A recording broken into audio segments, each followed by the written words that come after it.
busy day, a busy Saturday here at the library. Tell me what's going on. Is this some kickoff for summer reading? Is that right? That is right. So today from 10:30 to 12:30 we are having our summer reading kickoff, and this year we are doing a summer adventure. So there's both a reading component and an adventure component, and it's for several weeks during the summer. And tell me what summer reading kickoff is for people who don't know. Yeah, so summer reading kickoff, we have loads of stuff going on here at the Anderson Main Library, but also at several branches around the county, Belton, Powdersville, Pendleton, and Williamston.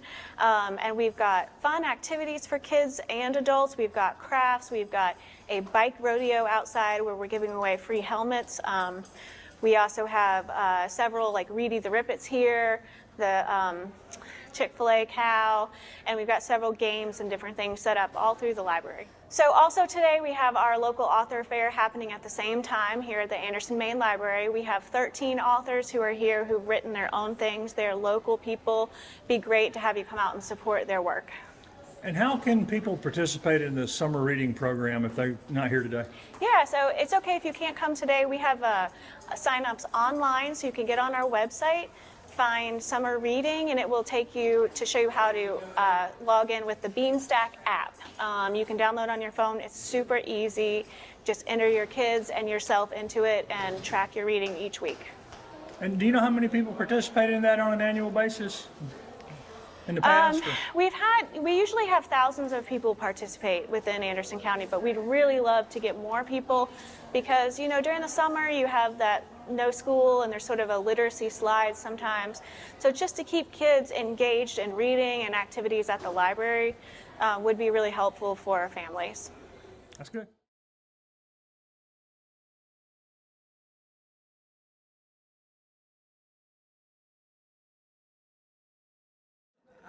How long have you been writing, Liz? How long have you been writing fiction?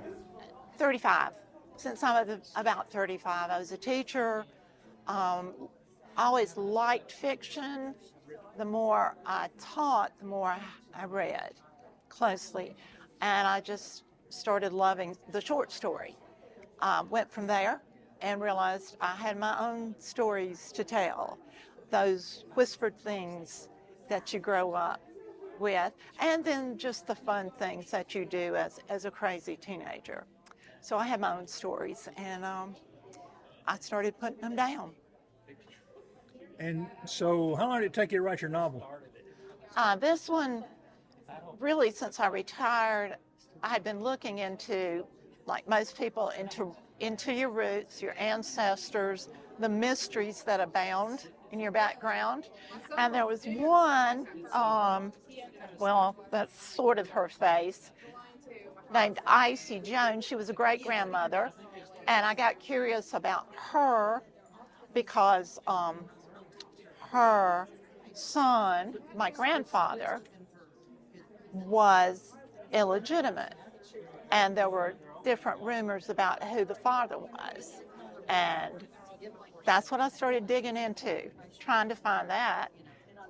In the process, I found this time period from the end of the Civil War. She was born a month before Lee signed at Appomattox, before he surrendered.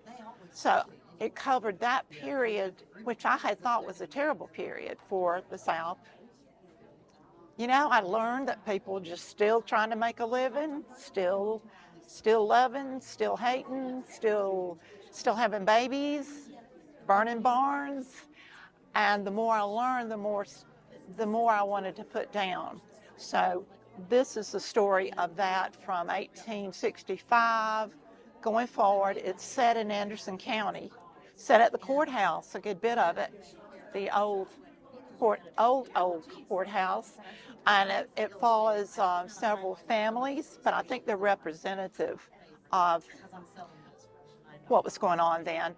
The railroad track coming down from Anderson down through Star, where most of this is set, where I grew up, going on down to Lounsville and that area. So I learned a lot of history, and I learned a lot about people. And tell me about your writing process. How much do you write? Do you have a certain time of day or certain? goals? I do. I actually do now. It's usually about 4 o'clock. I come in from my yard, work, pour a glass of wine, sit down at my computer. Sometimes I don't touch the wine until, later, but it's there, and if I want it. I try to get in an hour to 2 hours a day because there's usually just stuff in my head I want to put down. That's basically it. So that's the process. I do some of it on the computer, some of it by hand, more and more on the computer. And what are you working on now? I have short stories I'm working on. And as a matter of fact, one was just won the Broad River Prize for Fiction for Fall Lines, which is a publication, a state publication that is out of the Jasper Project, which is a big, multi-talented kind of umbrella, I guess, in Columbia. So that short story, and then I'm working on short stories of a particular family, just they're different. And one of those has been accepted for the Pedigree Review. So a little bit of encouragement. And how important are these kind of meet the author events to local authors? Are they important? Mm-hmm. I think so. I think you meet each other more than you do the readers. But I made friends. I've done a few of these, and I think most writers, I believe, are introverts. I know I basically am, not painfully, but an introvert. So it does kind of force you out, unless you just want to sit at a table for several hours and look at your phone. So it's helpful to me.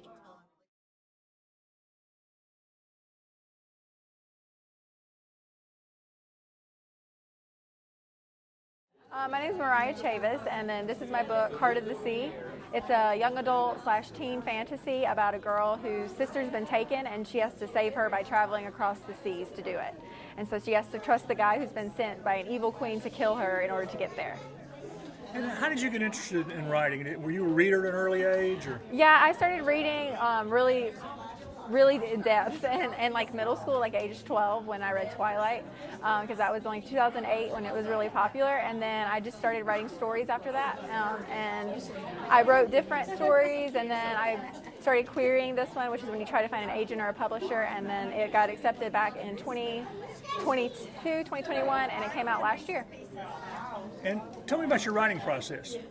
I think it's different for every book. So I usually just come up with an idea and I write like a really basic outline, and I like to know the end before I start on the beginning. And once I know the end, I like to start writing. I do the basic like 3-act process where you break it down into 3 acts and then write down the character motivations, things like that, to make it a full story. I like to think of it as building a body. You start with a skeleton and then you add muscles and veins and all that other stuff afterward. You write every day? Yeah, usually every day. So, yeah. And how many books do you have total? This is my first one that came out, and then I'm in a few anthologies. That's what this one is right here. It's just one of my short stories that's in there, and then I have another one coming out in late 2025. And what's it going to be called? But my publisher hasn't settled on the title yet, so I'm not sure. And where can people find your book? They can find it on Amazon, Barnes & Noble, anywhere that sells books. I'm really active on my social media, on my Instagram, which is just my first and last name.